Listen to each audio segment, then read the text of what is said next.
Bigla na lang bumangga ang sasakyan na yan sa isang fast food sa Mualboal, Cebu kaninang umaga.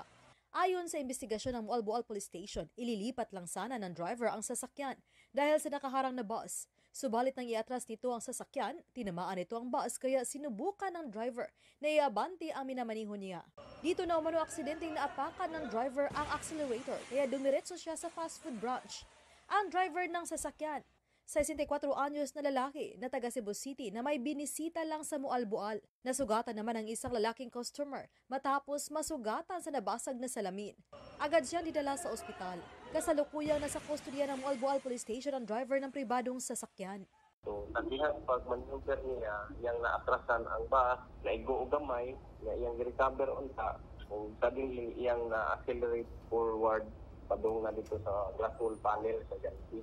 Nabangga ang mismong dildo, di naigo ang usa ka customer nga nagkaon sulod. So, based on his account, dili niya makontrol ang maong sakyanan kay kada mga problema.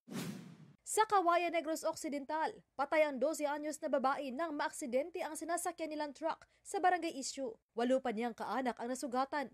Ayon sa Kawayan Police, galing sila sa isang birthday party at papauwi na sana sa Sipalay City nang madisgrasya. Nawalan umano ng kontrol ang driver nang dumating na sa pakurbadang bahagi ng kalsada, kaya dumiretso sa gilid ng daan at bumaliktad ang truck. Lumalabas sa investigasyon na posibleng nakaidlip ang driver habang nagmamaneho. Hindi pa nakapagdesisyon ang pamilya kung magsasampa ng reklamo laban sa truck driver na kaanak din nila. Para sa GMA Integrated News, ako si Famary Dumabok ng GMA Regional TV Balitang Bisdak. Ang inyong saksi!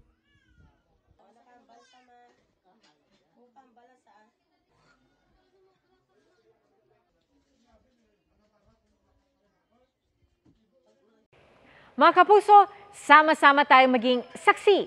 Mag-subscribe sa GMA Integrated News sa YouTube at para sa mga kapuso abroad, samahan niyo kami sa GMA Pinoy TV at sa www.gmanews.tv.